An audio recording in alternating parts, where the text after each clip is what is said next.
Welcome to Talking to the Torso, Episode 6. And today we're talking to Justin LaRose from California. Please enjoy.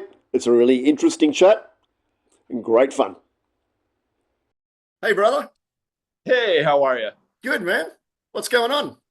Oh, not too much, not too much. Right now it is little past 5 p.m. on Friday afternoon in Long Beach, California, and I'm sitting here, grateful to have a conversation with you. I just been turning some wood today, putting together a couple of orders. How are you doing? Sweet. Well, it's 5 o'clock. That must be beer o'clock, mate. Oh yeah, it's about there for sure. I'm super excited. It's only 10 a.m. in the morning, so I'm on the brews for once. Awesome, awesome. Heck yeah, I thought no, it might be let's a do little it. bit early for a bit of red grape juice. Otherwise, the rest of Heck the yeah. day is going to be trashed. Oh, heck yeah. No, I mean, yeah. You get to have a productive day. This once you start, you just got to keep it going. That's for sure. Absolutely. Heck yeah. Yeah. Hey, well, folks, this is Justin LaRose. Justin is a guy that I've known for a while, and he's a turner in the States on the sunny West Coast. Yep. Heck What's yeah. going Long on? Beach, California. Just hanging out. Just turning up a storm today. Just made a couple of pieces, thankfully. A couple of them are drying or whatever. But yeah, some a big rolling pin, and then like a couple of articulated pieces, which is going to be like a artistic apple, and then like an artistic fish type of thing or whatever. But the base of them turned on the lathe and made with recycled skateboards, majorly, but with some maple worked in too, which is pretty cool. But yeah. Cool. So, for people who don't know and don't really know much about your work predominantly revolves around using old recycled skateboard decks. Yep. Um, like we were saying, I live in Long Beach, California. I'm originally from the East Coast of the United States, from Massachusetts, where it has, the full year of rain and weather and snow and all of the seasons and everything. But over here, uh, skateboarding and things like that can happen every day because it's so nice out, and the it's very rarely has weather per se, and the seasons are minimal because it's always nice. So like there's always a progression of skateboarding. And so with that, there's always a constant supply of broken skateboards from dudes, not necessarily just pushing down the street, but when they're doing tricks and stuff like that, they might break the board on accident or out of frustration. And with that, skateboards are made out of laminated maple hardwood. And so they have the multiple different layers here. I actually got kind of an example. So this is what it will look like on the typical outside. Yep. Then when you look on the inside, you get a cutaway. You can see all the colors and everything. And so it's all, they just make the colors of the wood for an appeal or whatever, and to differentiate, and so with that, I just take them and take the broken boards and glue them all back together after cleaning them all up and make a big block, and then take a chunk and turn them on the lathe or do whatever the project calls for. And you know So, how do you go with the supply of that? Because even with that blank that you've got there, you've got about 10 decks in that? uh yeah, dude, spot on. 10 decks. That's awesome that you called that right there. Yeah. So once again, I'm lucky that I live where I live, and I'm still at 45, gratefully a skateboarder. I've been skating since I was 10, and I think I took a year off that one year that I went to college. And yeah, I'm grateful. I do the tricks and stuff like that. My legs look all craptacular all the time. They look like Freddy Krueger for the most part. And with that, like I love to skate, and I love going fast, and I love feeling the breeze. I love hearing the noise. I love doing all the tricks and the accomplishment. I love the fight of it. But with that, there's a constant supply of skateboards that are out here, thankfully, because there's constant skateboarding. Yep. And so because I know the other dudes who skateboard, and I've also teamed up with local skate shops. And when people come in to like trade out their broken boards and get new ones, the skate shops will hold the broken boards for me and give me a call every so often and give me a big pile of broken boards, and I'll be able to take off all the grip tape and get to it for sure. So, how did a scungy IT computer systems student from the East Coast end up as a professional woodworker on the West Coast? Oh my God, this is a crazy. I mean, that's just it's nuts. I mean, I went to college for a year. Like I'm, yeah, originally from Massachusetts. I went to college for a year. I didn't have enough money to keep going on, so with that, I moved to the city of Boston, Massachusetts, where you don't really need a car. You can just take the transit system, and I had a skateboard, and so it was very easy to get around. And so I just skated. I worked and I skated, and so like I'm just I really have never had direction in my life. And so I didn't know what to do, but I always liked skateboarding. And so when I dropped out of college, I just thought, well, I'm going to work and I'm going to skate. And I don't know what to do, but so we'll just try to figure it out. And I'll just keep getting jobs that kind of have interesting things, you know? And so for the longest time, I was interested in coffee stuff. So I learned how to be a barista and learned how to, make espressos and stuff like that. And then I also here and there, like the first thing I did is I got a job refinishing antique furniture. And so this is where the start of my woodworking journey was. That's a bit And random, isn't it? dude, completely random, completely random. I lived in the city. I would drive to the suburbs to work with this company that would refinish antique furniture and then make like different Amish style furniture and stuff like that. Yep. And so I would just do the finish on all of it. I wanted to get into the woodworking side of it. I never like I saw different things and I saw how you could like they would get like the railway car or like the boxcar wood from like trains and stuff like that, or like old barn wood and stuff like that. And like you could see where like there was someone sitting there counting down the days, and you wouldn't know that that was there until you sanded down this big chunk of wood that you got. And so that was the first thing I had with like recycled wood. And it was amazing to me, And so at this job, this is funny. This is like 2000, 2001, 2002. This guy said to me, he's like, you could take a bunch of those skateboards and you could clean them all up and you could glue it all together. And I was just like, that's nuts. Like, why would I ever put all of that work into the thing and whatever? And he's like, oh, I'm just saying. And I'm like, it literally stuck with me until shoot, 2015 or 2014 when I saw a couple other people doing it, and I was just like, I'm ready for this. I'm ready for this. And by that point, I've had a couple of jobs doing woodworking where I was milling like cabinets for action sports displays. I'm sorry, I'm just running on. I had a lot of the coffee today, thankfully, but yeah, I was just milling trade show booths and milling displays for action sports stores, and it got me like the core understanding of how tools worked and like what I could produce with them and how to work off of blueprints and stuff like that. But I never created anything before in my life,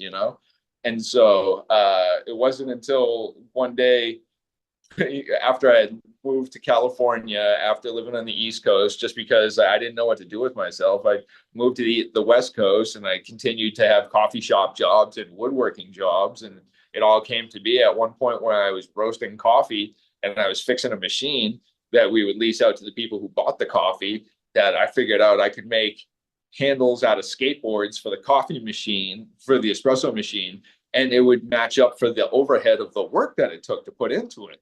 Because, no one, these days it's cool that because people spend a lot on different handles for different things, but the overhead of making stuff out of recycled skateboards is a little bit higher just because of all of the work that goes into it.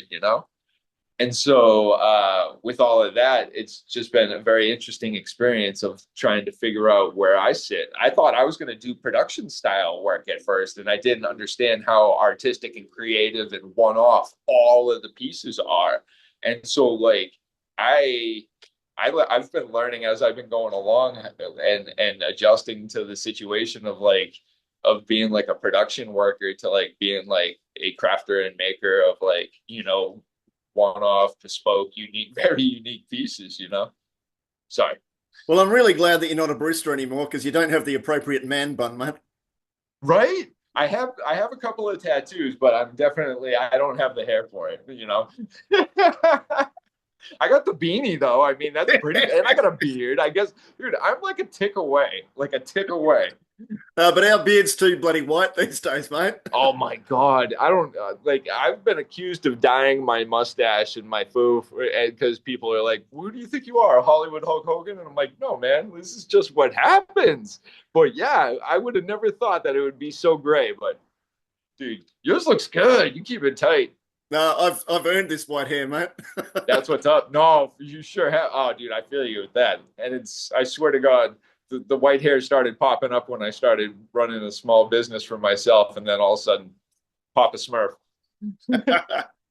Hey, but you really were the antithesis of anything creative and and anything recycled. You were all into the brand new stuff. You just didn't get any of that stuff about that creative stuff in your early days, did you? No, not whatsoever. I mean, it was all just kind of like milling and like very like constructed and like, it was just building a box and a variation of a box in a billion different ways. It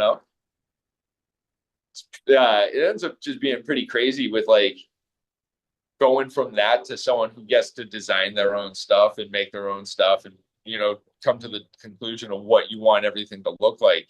And it's oh man, it's such an experience. And I was mind blown at first, and I swear to God, I created something that looked like the car on The Simpsons called the Homer, where Homer got to design his own car, and it was literally every option ever on a car, and it was the most ridiculous looking thing. And I swear that's what my designs looked like at first, but I've been able to like dial it back and refine and understand why other people's designs are and take like a lot of things into account in order to come up with like original pieces that I like to create for sure. And maybe sometimes it's actually bringing that back and paring that back so that level of simplicity actually brings out then that beauty of the color in the decks and all of that stuff for whatever that you're making.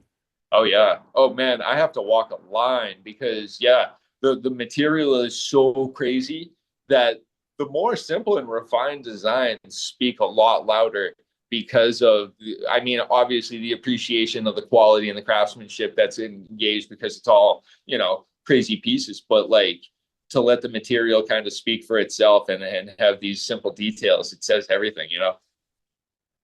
Well, particularly given the material that you're working with and that you're restricted to a certain diameter because a deck is only so big.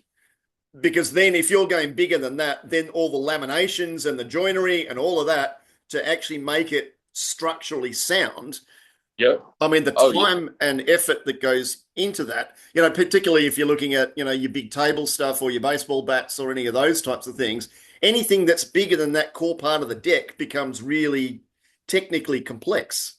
Oh yeah. Well, so it's funny. So I took into consideration just typical craftsmanship and like the way finger joints work. And so like at first I was just running the lengths of the board. So like my baseball bat is like because like a typical skateboard is right under 32 inches or so. And also the tails are kind of and the noses are kind of busted up. So with that, it lends to having like a little bit less space. So I can get like almost a 30 to 31-inch bat out of the 32-inch boards. And it like that you see the curves of the noses and tails and stuff like that because it's wait. You know what's funny is I actually have one of these right here. So it's yeah, sorry. Yep. But so this is one of the blanks for one of the bats I would make. And so with that, you can see the curves of the noses and tails with the straight section, and then the curve on the other side. So, it looks like this. Yep. So with that, yeah, you're relegated to just 32 inches or less. But with this finger joining technique that I've learned to use just the main straight sections of the boards that are like in between the trucks. So there's no curves in it or wheel wells or anything like that. So I've been able to use like a staggered finger joint style in order to laminate huge logs. And these logs, the biggest log I've gotten up to so far, I believe was, I think it was like 15 layers of 3/8 skateboards. So I think it was like almost 5.5 inches or something like that. And then I built it 50 inches long. So it was like a couple of sections of the straight boards and then half sections to create a stagger. And the next layer, I would alternate where the joints are. And so I would glue that whole thing down and clamp the big log down, just using every single clamp I have. And I would make these gigantic logs. And then I would run the log through the bandsaw and, cut, 1 inch pieces or whatever. And then with that, flip them all down, join all the sides and everything, join it all together and have like internal doweling. And all of a sudden you have a 60-inch by 40-inch table or whatever that's 1 inch thick. And it looks amazing. It's awesome. Like what you can do with the mentality of like engineered timber and engineered lumber and like what exists everywhere else. And it's interesting the weight that must be in that too. Oh, yeah. The glue weighs everything down Exactly. so much. People don't get that, how much glue or epoxy actually weighs. So I use just wood glue because I've learned that typical epoxy has a failure temperature.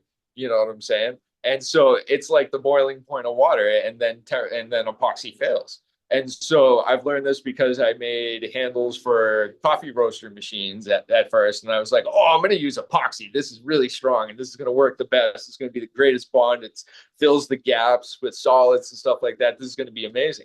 And then the first time the guy used it on the roaster, it just melted down and fell apart. Oh my God, this was the most heartbreaking thing because this is one of my friends too. And he's like a really good roaster. Oh, I was so bummed out. So I learned at that point, epoxy has a failure point of like the point of like water boiling, and so wood glue fails when it burns, and so that's like 400, 500 degrees, whatever, and so with that, all of the laminations I do, I will try to use wood glue just because I don't know what I'm gonna make with it, and so I want to be able to know that it's going to be strong enough to take whatever temperatures. So like espresso machines, coffee applications and stuff like that. Like this is where you learn things like temperature failure points and stuff, right? So back to the old Titebond Waterproof 3. Oh my God, right? I love it. I love it. Dude, the super open time, you need it for this stuff. My laminations take like half hour easy sometimes. Well, it's funny. We were talking before about those veneering things that I'm doing with the furniture. Oh, yeah. Yeah. I can't use Titebond 1 on them because the open time is too short. Oh, yeah. If I'm laying veneers and I'm still having to move stuff, particularly with the heat and humidity here in the tropics, I don't have the open time. Yep. And it's tacking off before I've even got a chance to get anything in place. Especially with those temperatures, I can only imagine. And like, oh my God, it would just bite super quick, which would be nice in certain instances, but not in that, especially with multiple layers. Yeah, and I don't have an air-conditioned shed, so oh, me neither. That'd be so nice. Yeah, so I've got the bare tin on the ceiling, so with maybe a little tiny bit of insulation, but that's 2 parts of bugger all. So, in our wet season, which it is now, that it's 40,000 degrees and 50 million% humidity.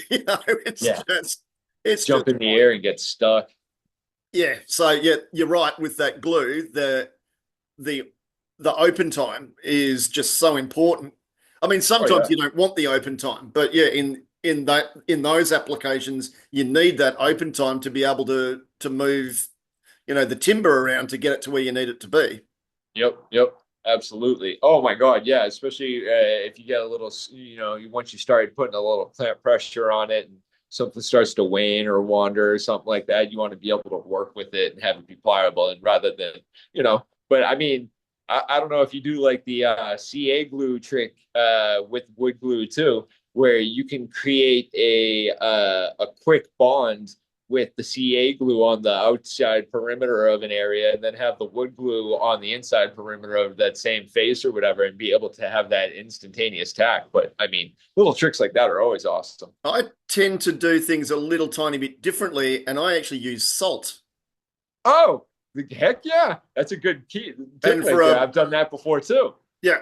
For a bloke with one arm who doesn't have the ability to be holding lots of multiple things in multiple directions, that salt stuff is very handy. So I can actually skip around places and get clamp pressure on, and yet you're not getting any of that lateral slippage. Yeah, respect. That's a good approach right there. I've done that a couple of times, but yeah, it's super smart and it's very effective. That's a very good call right there. It's cheap, Yeah. Oh, dude. Yeah. Completely really cheap. cheap. You buy Way the easier. cheapest, crappiest salt, from the supermarket. Yep. None of this Tibetan bloody hippie pink salt shit. It's Yeah. Yeah. Yeah. No, it's for just sure. the scungiest white salt from I don't care where. Yep. And oh man, it's crazy. That's one of the things that one of my initial instructors of woodworking taught me or whatever. Like it starts to wander, just throw a little salt on there, gets that bite, especially if you got some kosher salt. Like, yeah. But it's interesting though that you say that, and you're saying that about one of your early teachers was telling you those things. It's a little bit about anybody can learn to turn and anybody can learn to do woodwork or whatever craft that they're doing, whether it's metalwork or sewing or I don't know, drawing. It's that last 5% of those little tricks and the knowledge. Oh, that's the critical part is, the better the teacher or instructor, the better the person to share those little tricks, the tips and tricks. Oh my God, those are the critical things, especially with woodworking. Because like, woodworking is like you can have a lot of problems with the piece, but it's in that last little bit, like you're saying, that you could make it look like it was just gold the whole time. And so knowing these little things, or like even just like how to like chisel out the perimeter of an area that you're about to mortise so it gets real sharp, clean results rather than like the blowouts that could happen from just using like a drill or whatever. But yeah, yeah, yeah. I just did that. Yeah. And isn't that interesting though? Because we've talked about this for years, you and I, about the gatekeepers of the knowledge, Oh yeah, yeah. and that I'm not a believer in any of that gatekeeping, but it traditionally happened when I was growing up for so long that you'd have all these old bastards who wouldn't tell you anything because they wanted to hold all of this knowledge internally. Oh And yeah. the sad thing is when they pass, that knowledge dies with them. Just gone. Yeah. I mean, we're lucky now in our vintage, I guess, that we've got all the YouTubey stuff that we can reference. It's a lot easier than maybe even 20 years ago.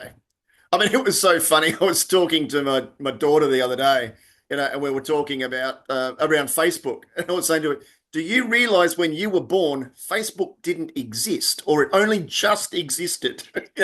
Oh yeah. And she's gone.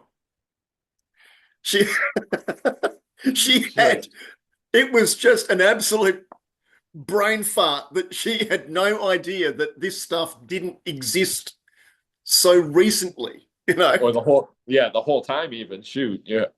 It's crazy. Like when the new I mean, we were born and television was around, but I mean, it only came to be like 30 years before us, And so it's when you hear about these short time scales and periods that, you, especially when you come into play, like, I mean, when I was born and just realizing like hair metal bands and stuff like that, it seemed like Motley Crue was always around, but you're like, and then you learn the generation beforehand was a lot different, especially like 70s rockers or 60s rockers or even 50s rockers. But any of these generational things, like I swear to God, we always are born thinking that this stuff always existed, and to learn that it was just right beforehand. It's amazing how short time everything is and how long everything's existed.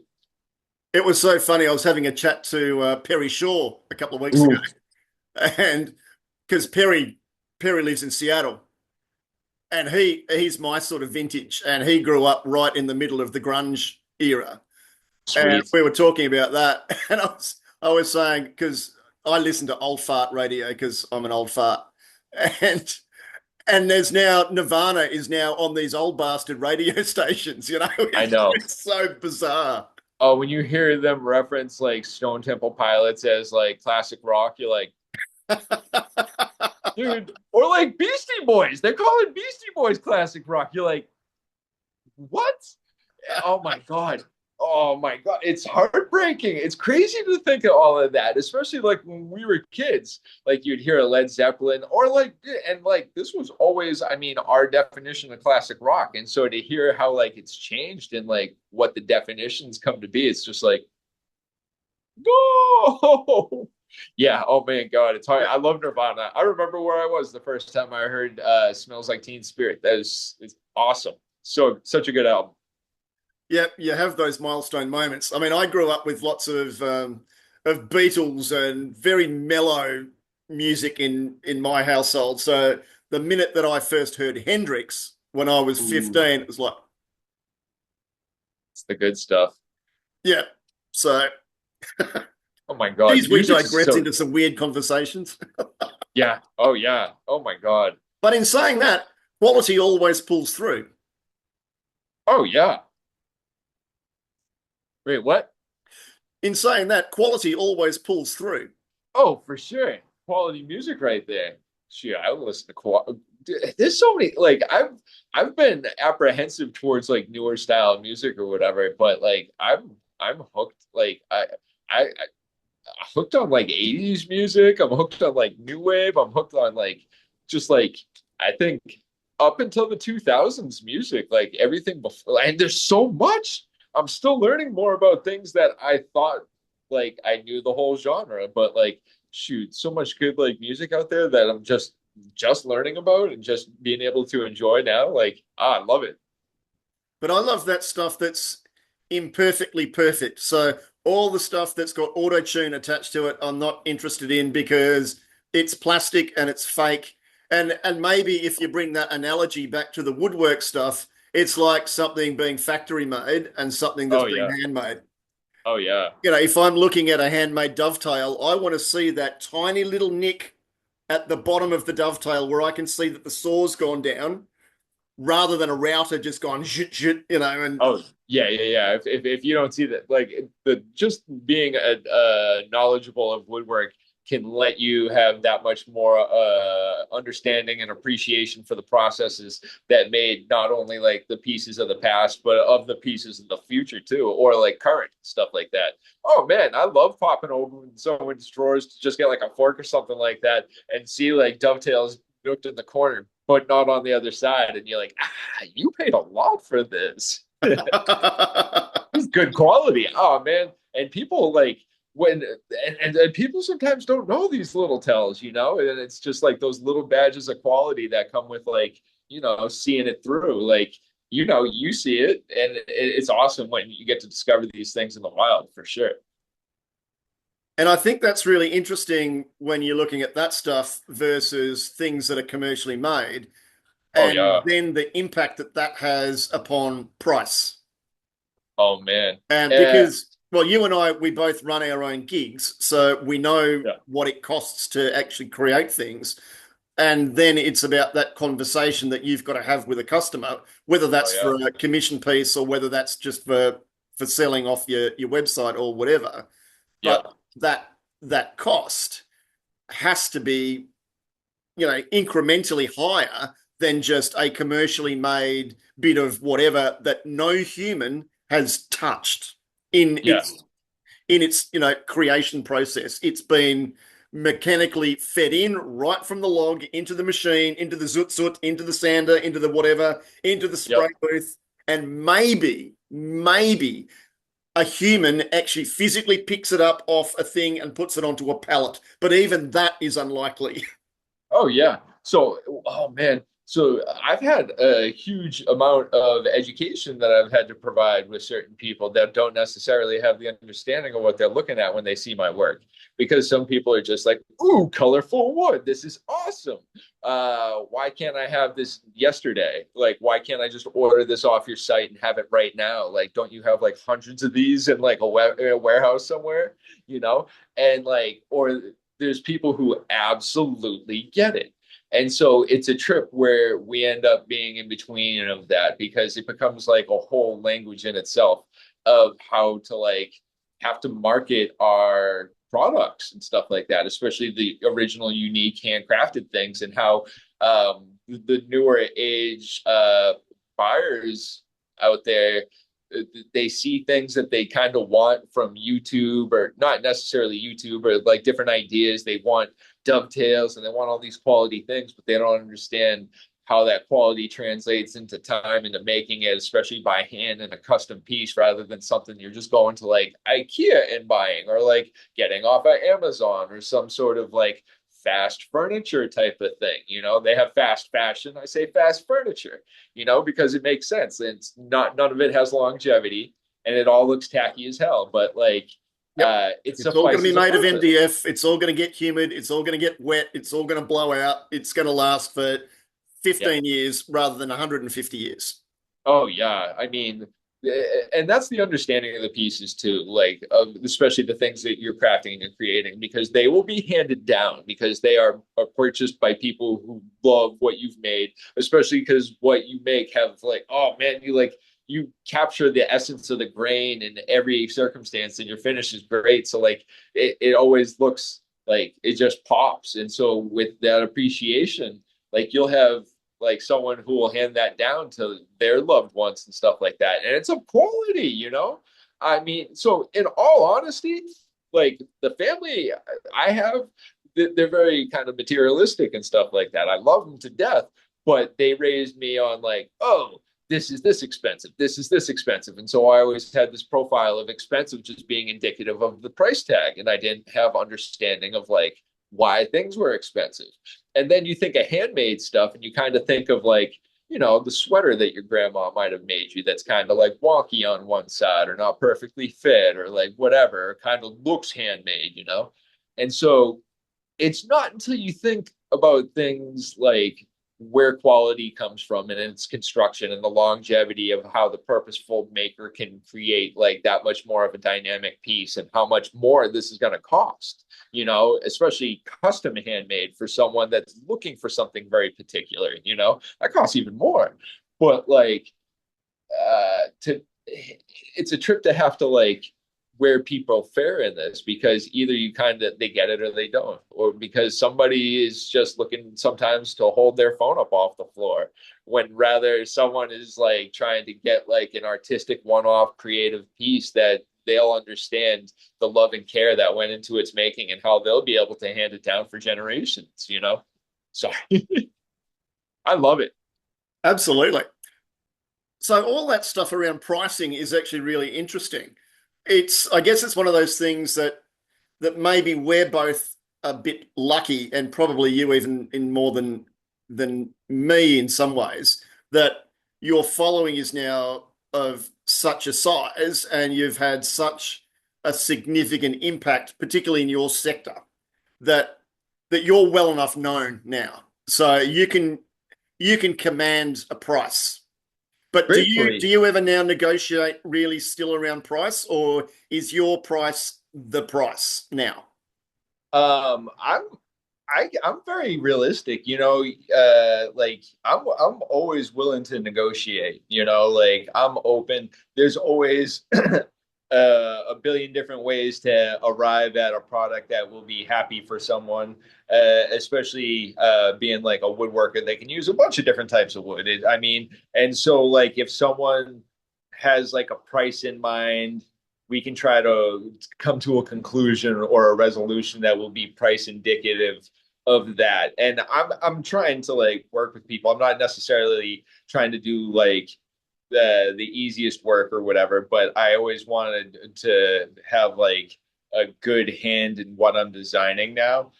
Gratefully, I will work within design or like parameters and stuff like that. And sometimes I'm not necessarily the right person for what some people are looking for, but it comes with a little bit of the education, but of like why my work ends up being a little bit more expensive.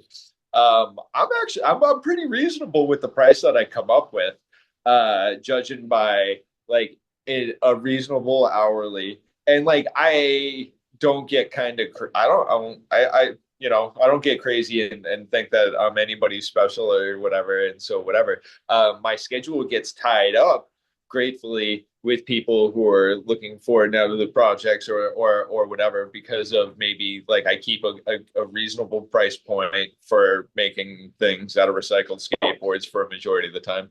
But I mean, I'm always down to try to work within a price range with someone to reach the results that are um, are ideal for the situation, you know. Not necessarily talking plywood and stuff like that. I always want to do the best I can with the best work I can, and I'm not ever going to shortchange corners. And I definitely sell myself. Like I will go far above and beyond, unfortunately, but fortunately, in order to create the things that I want with the quality instilled in them to be the long lasting pieces. But I mean, gratefully, with the following, my price tag is more palatable for people because they think it would be higher because of other people that have followings and the jacked up prices that they charge for them. It's not necessarily that come with like equal quality too. And so, I mean, I've had people that have come to me, gotten to my price, went to someone else that does it, got their price, and it was exactly what you would think. They got a lower price for what they got. They got the thing that they got. It wasn't the quality or the idea of what they were looking for. And then they come back to me and they had to spend twice as much in order to get the thing that they thought they were going to get cheaper from someone else, you know?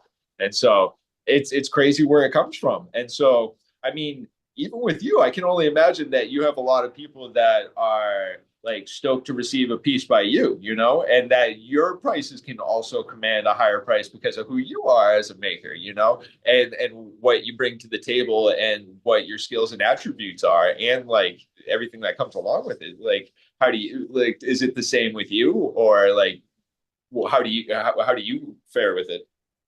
It's something that's pretty brutal, and it's something that you've got to take a couple of hits and be kicked by over a few years to Oh, for actually sure. learn, because Yeah. you've got to understand how much it takes to run your shed. Yep. Yep. And you've got to understand how much it takes for you to be able to pay your mortgage and put food and red grape juice on your table Yep. Yep. at the end of the day. And that's the reality of it. If I was just doing it as a hobby, then things might be maybe a little bit different. And the other Yep. thing is that when you're learning and when you're getting into the game, maybe you're not able to command as higher of a price point, or a price point that is attributable to the work and the cost that you do, Oh yeah. because you don't have the reputation or you're not in the game properly yet. Yeah. You got And to I build think up in that's there. really, Yeah. really hard. And the other thing that I often say to people is, don't price yourself stupid up here, because you're not in that ballpark. Yep.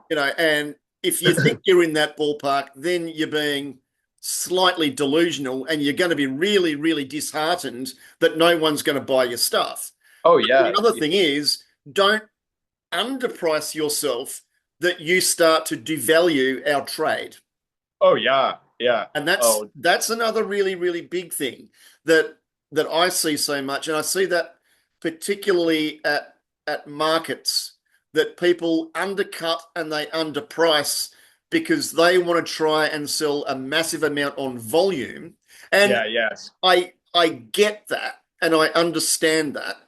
But at the end of the day, if they're only doing that for a hobby and they're getting free wood and they're getting this, that, and the other, and they're supplementing all of their income from their regular job, I understand that too. Oh But yeah. it's also that then underprices and undercuts it for the professional part of the market. Now, Oh that yeah. means, though, that then I've got to have a level of quality of my stuff that is up here, Oh so yeah. that people are going to want to pay the price that I ask for stuff.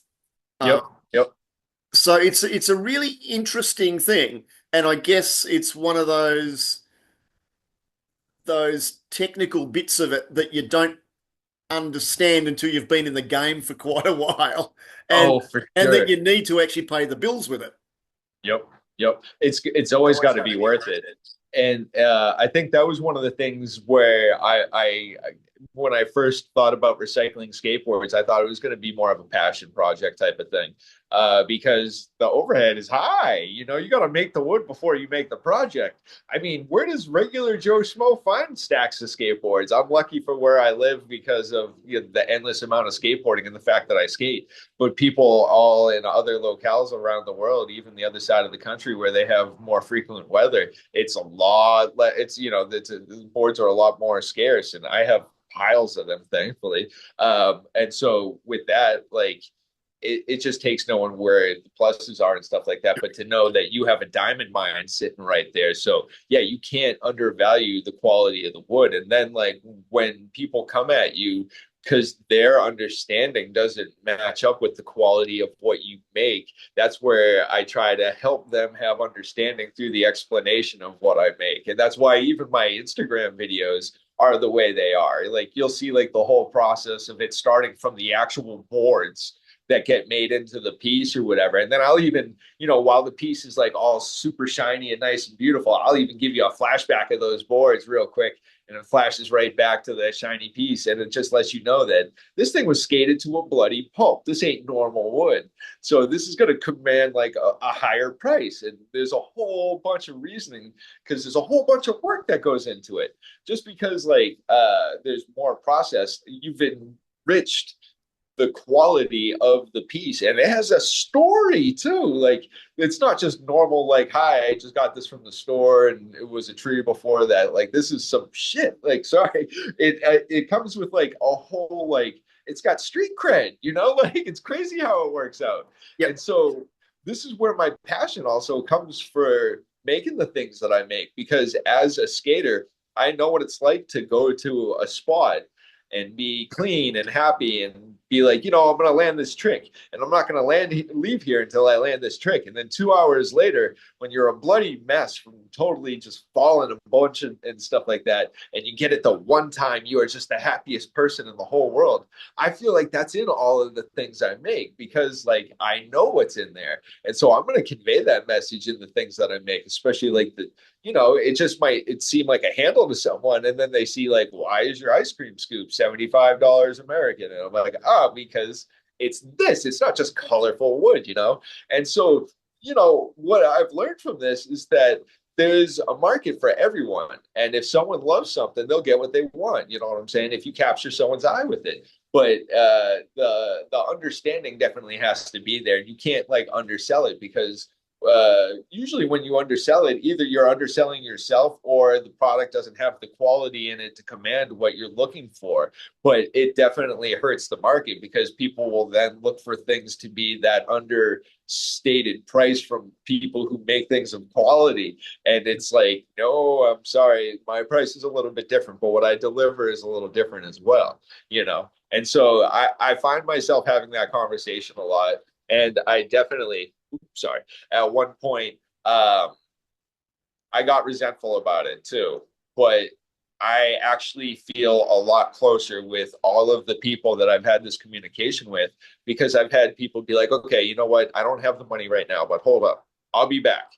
And then a month later, they come back. They have the money. They get the thing. They're stoked and they get exactly what they're looking for. And they have the fulfillment because they got that piece and it has exactly what you put into it, And I'm always stoked to connect people with that, depending whatever the heck it is, And so like skaters all over the world or people who appreciate what the material's gone through, like I'm so grateful because it's really like an enriched experience for me to be able to deliver that. So I'll put everything I know of into that because I love that material that much that like I'll just keep trying to do the best I can, Because it's interesting that during the COVID period, that when there was a big upturn in wood turning and woodwork and all that sort of stuff in general, because people were as bored as batshit.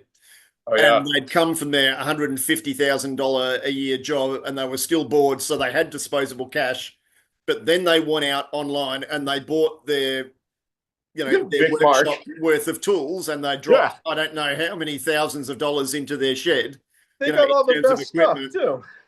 But then they went and they saw the online stuff like with some skateboard stuff or whatever, but they didn't have access to the market of old decks. So then they went and bought, colored maple micarta and then laminated stuff together. Yep. And and they bought that as sheets, and then were wondering why the price of stuff was going absolutely through the roof, because they wanted to try and run all of this as now a little micro business. Yep. Yep.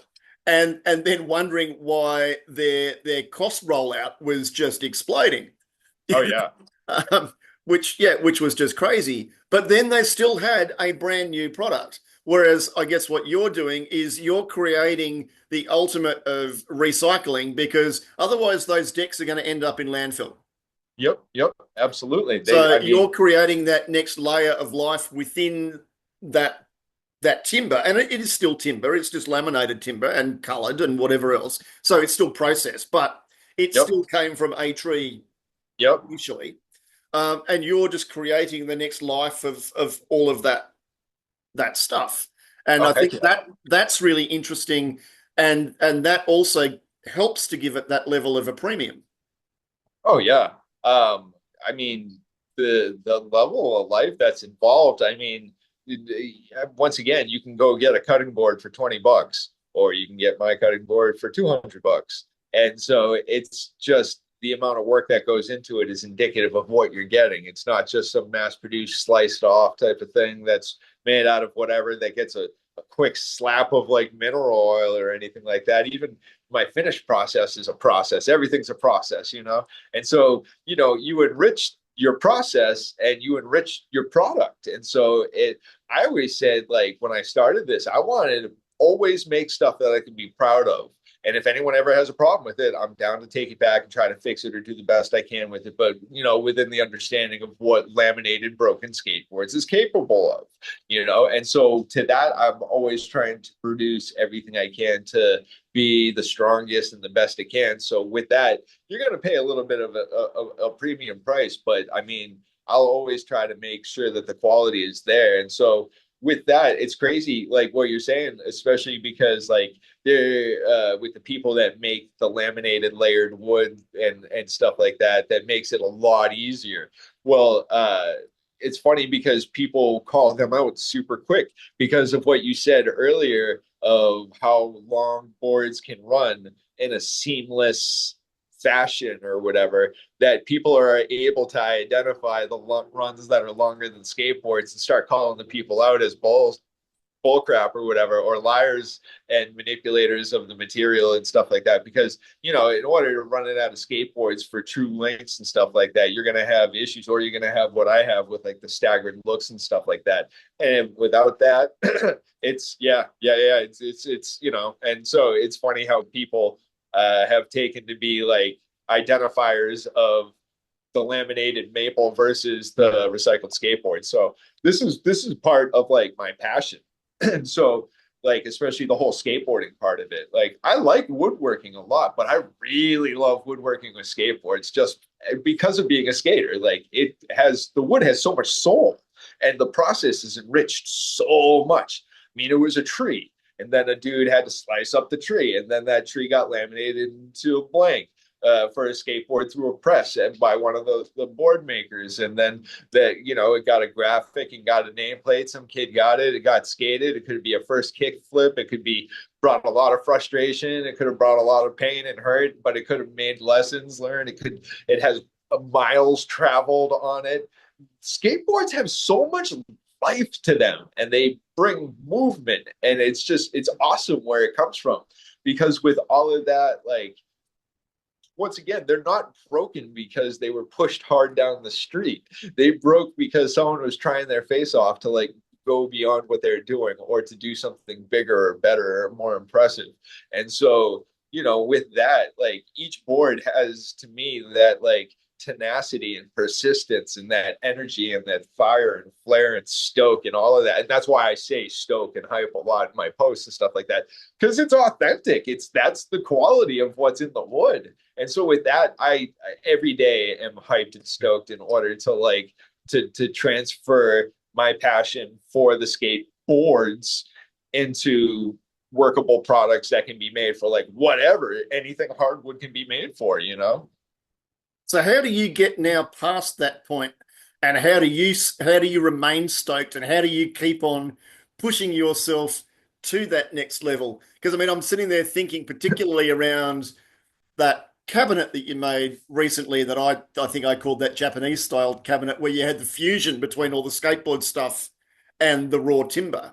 And Oh, that's something, a piece like that if you put it out into the open market, yeah, from a money point of view, you're going to have to charge a ridiculous, stupid amount of money for. And there'll be some yep. people who want to buy that and some people who won't. But that one was one for you.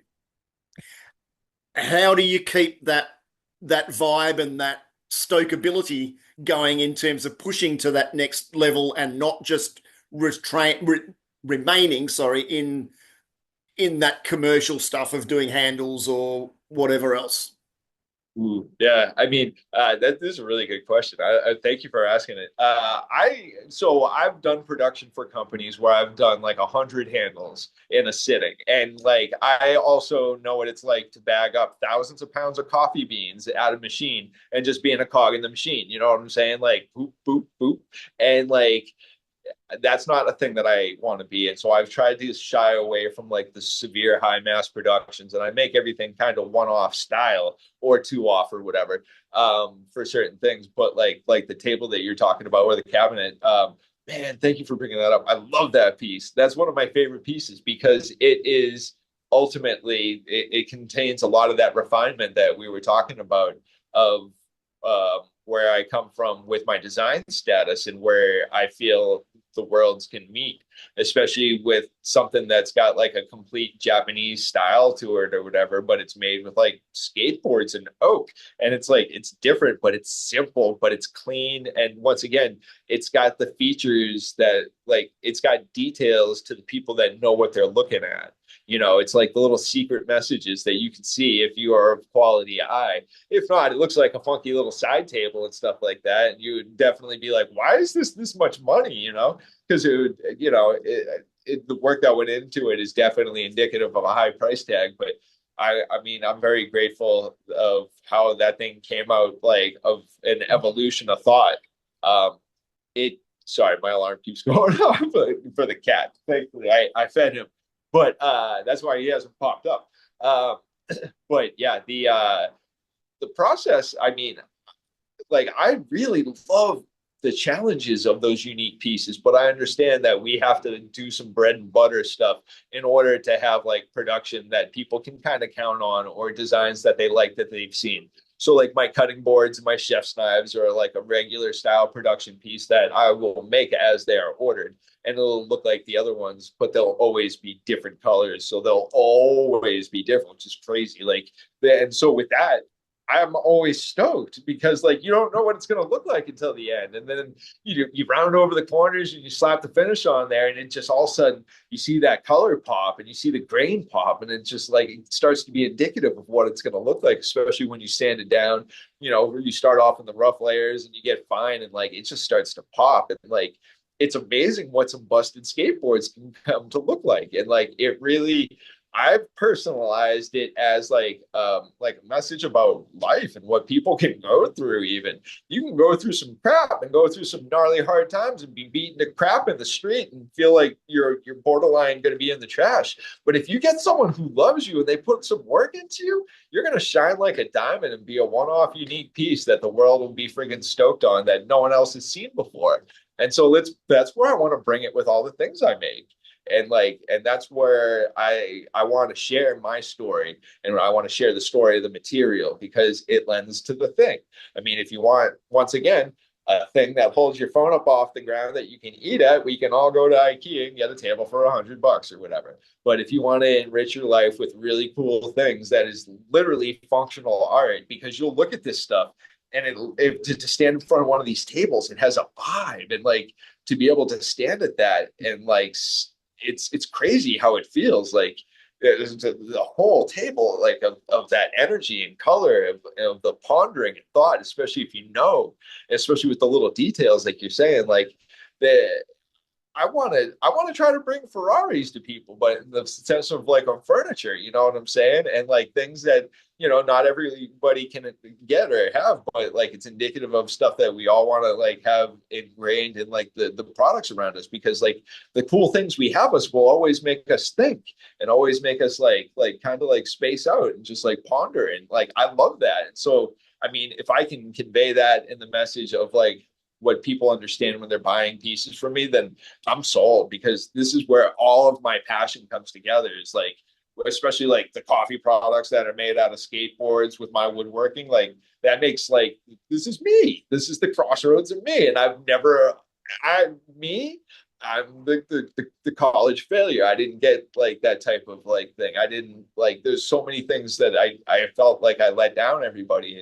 And so to finally connect in a place when I was so much older with something like that, I would have never expected it. Once again, I always thought I was going to be a production guy, and I had no problem with that, just milling pieces and to order and blah, blah, blah. And then like the understanding of what happened is next level, especially when I undersold my first bunch of pieces and I felt like I just cut my foot off to give someone. And like, it came with a lot of understanding of like who I was and what I was making and what was coming down the line. And this has been way more of a journey than I was expecting. That's for damn sure. And I'm so, so, so grateful every day for every step and every hardship that's been occurred.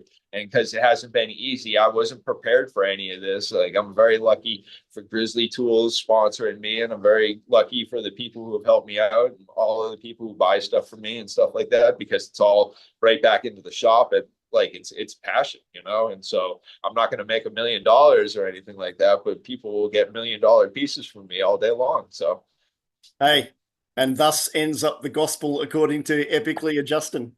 oh my God, sorry. Yeah, I run off at the mouth. I've had a couple of espressos today, but yeah, I'm stoked to be able to convey this message and to have this conversation with you, Dale.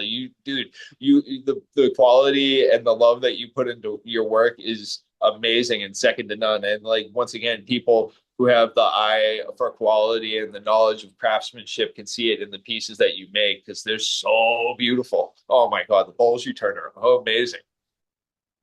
Hey man, we could continue talking like this for hours, and we often do, don't we? Yeah, oh, for sure. So, hey folks, thanks very much for watching. If you're really keen to go and have a squizzy at Justin's gear, go ahead and have a look on Instagram at Epically Justin with the hashtaggy, roundy, whatever it's. I don't know. You know that I'm technically crappy around all this stuff. But hey, Yeah. We've been yakking for about an hour now. So Oh my God. thanks so much for your time. I really, really appreciate it. Hey guys, if anybody's interested in having a further chat with Justin, then let me know, and we might be able to tee up something a little bit later in the year. Oh, heck yeah, I'd be stoked. All right, dude. Cheers, eh? Oh, it was great talking with you. Thank you. Thanks very much for watching. Please subscribe and even think about joining a membership. All right, next time.